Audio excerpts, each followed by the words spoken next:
Hey guys, Shalana here. Welcome to the Bin Zone. With coronavirus running around and everybody at home quarantining and chilling, on today's Ending Explained, we're going to be breaking down the movie Outbreak, breaking down the plot, the virus, and the government conspiracy to contain the virus in this video to maybe give us an idea of what's going on with corona or just, something to enjoy while we're quarantining.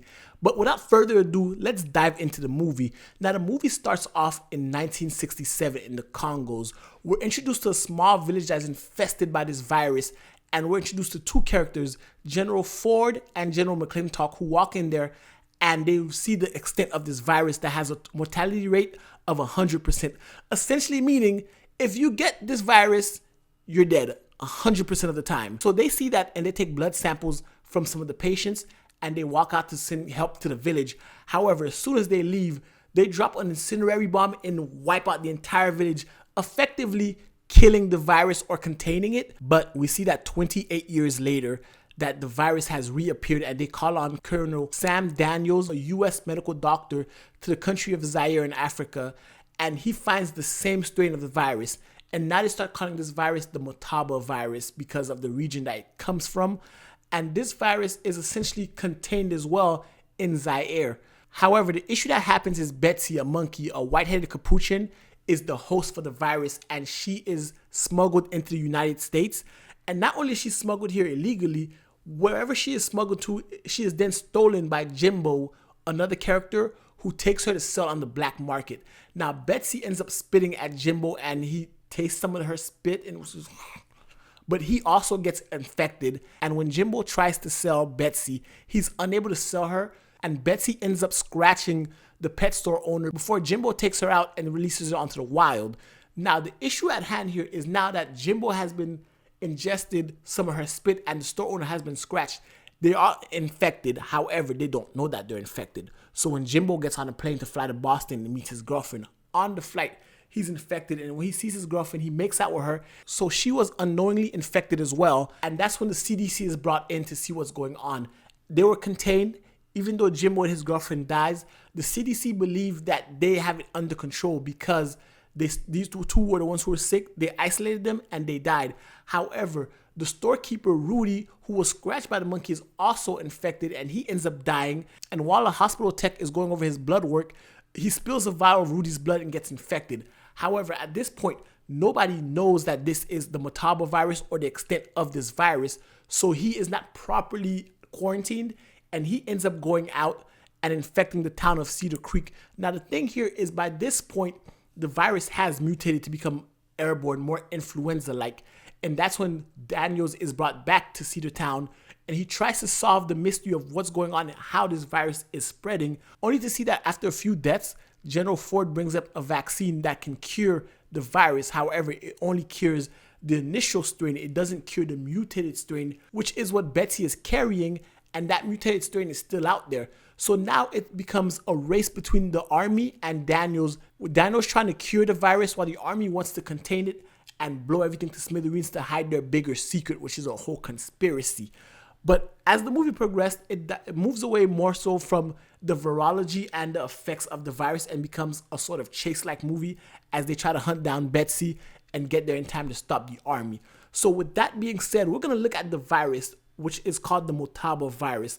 Now, the Motaba virus is very unique. However, it takes a lot of similarities from the Ebola virus, coming from Africa, being named after the region.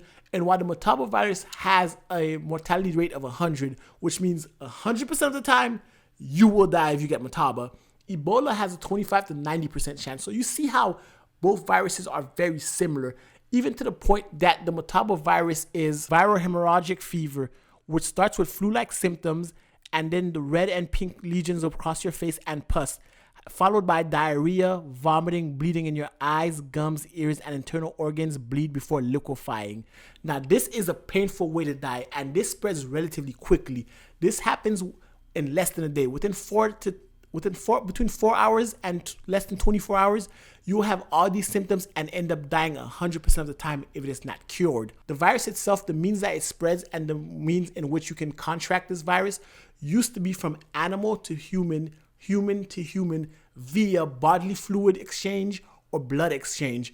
However, as the virus evolved, it became more influenza-like, more flu-like, and it became airborne, which is the mutation form of it that is spread way faster, because any type of virus that spread airborne is the most dangerous type, because just by inhaling it you are infected. And this virus is by far, again, 100% mortality rate, so 100% of the death. Now imagine something we do 100% of the time causing us death 100% of the time. This is the scope of the Motaba virus, and this is the issue that was plaguing the movie. Now, in order to get the virus, they needed to synthesize it from the host creature, which was Betsy, to cure the mutated version. But that became an issue as the movie went on because of another aspect of it all, and that's the government interference in it all. The issue with the government and the government interference in the spread of the Motaba virus is a simple one. The government created the virus. It was man-made, and they wanted to use it as a bioweapon.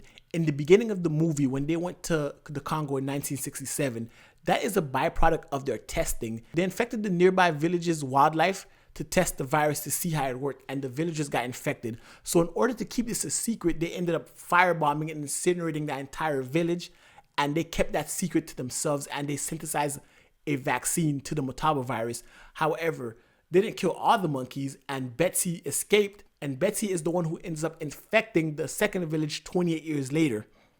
And Ford and McClintock know this, but because of their previous involvement in how dirty their hands are in creating this bioweapon, they tried their best to hinder Daniels from creating a cure or letting this news out that they have a virus that's this potent, it's this dangerous in the wild, all the time knowing that they had a cure, and that was their sort of ace in the hole to defend the country. So essentially all this is a man-made problem that is created in order for us to kill other men, and it usually always happens the same way. We can't control it, and it's out in the world, and fuck it, right?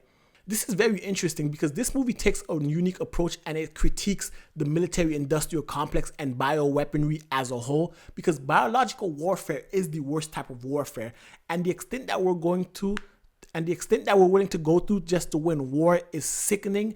And we're willing to cause a global pandemic such as the Motaba and various other diseases or pandemics we've been having the past few years, and even maybe Corona, but I'll leave that for the conspiracy theorists. That's not me.